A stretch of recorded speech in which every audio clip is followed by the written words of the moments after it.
નમસ્કાર મિત્રો, GSET 2024 exam વિશે આ વિડીયોમાં ચર્ચા કરીએ। સૌપ્રથમ પ્રશ્ન છે જીસેટ 2024 એક્ઝામ ક્યારે આવશે। અહીંયા સામાન્ય રીતે જોતા એવી ખબર પડે છે કે 2021માં આવી હતી એક્ઝામ, 2022માં આવી હતી, 2023માં એક્ઝામ આવી હતી। એટલે કે એક્ઝામ મિત્રો દર વર્ષે એક્ઝામ લેવાતી હોય છે। તો આ વર્ષે ક્યારે એક્ઝામ આવશે તેના વિશે જોઈએ। આ વર્ષે એક્ઝામ નવેમ્બર 2024 અથવા તો ડિસેમ્બર 2024માં આવવાની પૂરેપૂરી સંભાવના છે। હવે પ્રશ્ન એ થાય છે કે જીસેટ એક્ઝામની તૈયારી કેવી રીતે કરવી। નવા અને જૂના દરેક વિદ્યાર્થી માટે આ વિડીયો ખાસ અગત્યનો છે। અહીંયા મિત્રો તમારા માટે ખુશખબર એ છે કે પહેલાં એવું હતું કે જૂના વિદ્યાર્થીઓ એક્ઝામ આપતા હોવાથી કટ ઓફ બહુ ઊંચું જતું હતું। હાલ એ નિયમ નીકળી ગયો છે, એટલે કે ફક્ત ને ફક્ત નવા વિદ્યાર્થીઓ જ એક્ઝામ આપી શકશે। એટલે કે જે વિદ્યાર્થી જીસેટ એક્ઝામ પાસ છે એ ફરીથી એક્ઝામ આપી શકશે નહીં। આ નિયમને કારણે નવા વિદ્યાર્થીઓને મેક્સિમમ ચાન્સ મળશે। જૂના વિદ્યાર્થીઓ મિત્રો ફરીથી એમને એક્ઝામ આપ કરતા હતા, તેનાથી એવું થતું કે કટ ઓફ હાઈ જતું રહેતું હતું। એટલે કે જૂના વિદ્યાર્થીઓ એવું કરતા કે એક્ઝામ 2 વખત આપીએ, જેનાથી રેન્ક ઇમ્પ્રૂવ થાય અથવા તો માર્ક ઇમ્પ્રૂવ થાય। તેના માટે જૂના વિદ્યાર્થીઓ વારંવાર એક્ઝામ આપતા હતા કે હું 2 વાર જીસેટ થયો, 3 વાર જીસેટ થયો, આવું બધું બતાવવા માટે જૂના વિદ્યાર્થીઓ સામાન્ય રીતે એક્ઝામમાં બેસતા હોય, અથવા તો તે પોતાનું નોલેજ અપડેટ કરવા માટે એક્ઝામમાં બેસતા હોય છે। તમારા માટે ખુશ ખબર એ છે કે નવા વિદ્યાર્થીઓ માટે તમે ફક્ત નવા વિદ્યાર્થીઓ જશો એક્ઝામમાં અને તમને મેક્સિમમ ફાયદો થશે। હવે જોઈએ એક્ઝામની તૈયારી કેવી રીતે કરવી। સૌપ્રથમ સિલેબસ જોવાનો। સિલેબસમાં કોઈ બી સબ્જેક્ટ હોય તમારે તમારું પેપર 2માં મેક્સિમમ માર્ક લાવવાના। ધારો કે કેમેસ્ટ્રી હોય તો કેમેસ્ટ્રીમાં વધારેમાં વધારે માર્ક્સ લાવવાના। પેપર 2 200 માર્કનું હોય છે, પેપર 1 100 માર્ક્સનું હોય છે। તો અહીંયા મિત્રો તમારે વધારેમાં વધારે પેપર 2માં માર્ક્સ લાવવાના। પેપર 2 એટલે કે તમારો મેઇન સબ્જેક્ટ। ત્યારબાદ જોઈએ કોઈ બી એક્ઝામની તૈયારી કરતા હોય તો આપણને ખબર હોવું જોઈએ કે કઈ રીતે કરવી।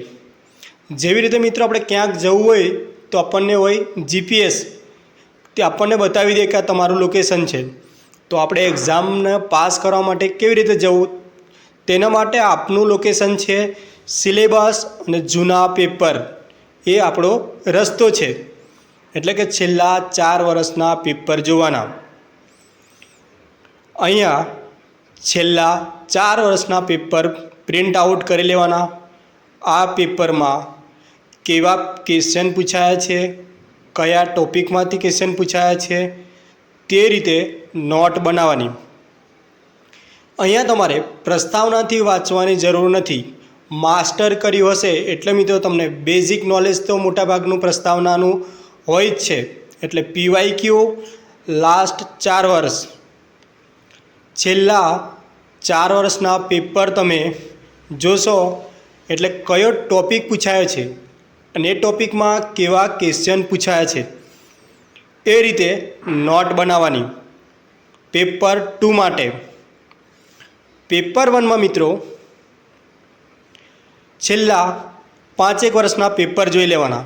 સામાન્ય રીતે સાયન્સવાળાને રિઝનિંગ ફાવતું હોય છે, કોમ્પ્યુટર ફાવતું હોય છે, પર્યાવરણ ફાવતું હોય છે। આર્ટ્સવાળા મિત્રોને જો ના ફાવતું હોય તો છેલ્લા 4 વર્ષના પેપર જોઈ તેની નોટ્સ બનાવી લેવી અને આ નોટ્સને વારંવાર રિવિઝન કરવી.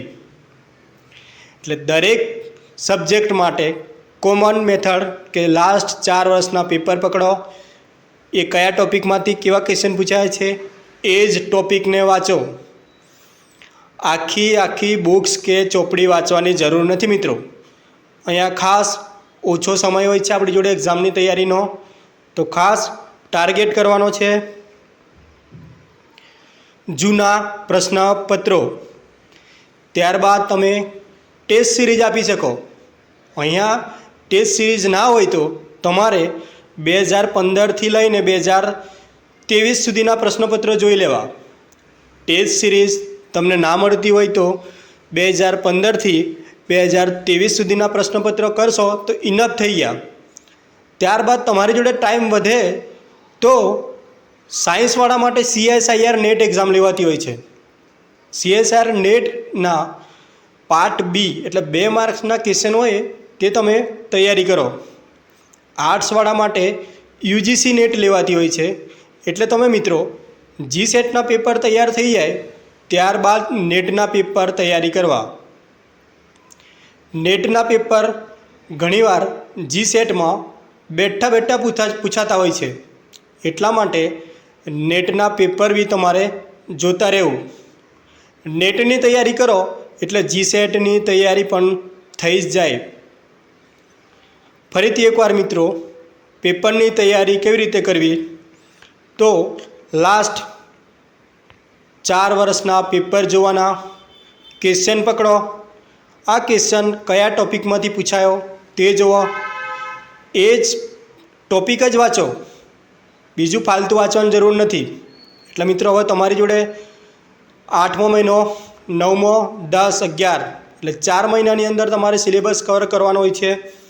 અને છેલ્લા મહિનામાં તમારે ફક્ત MCQ પ્રેક્ટિસ કરવાની અને જે વાંચ્યું એ રિવિઝન કરવાનું.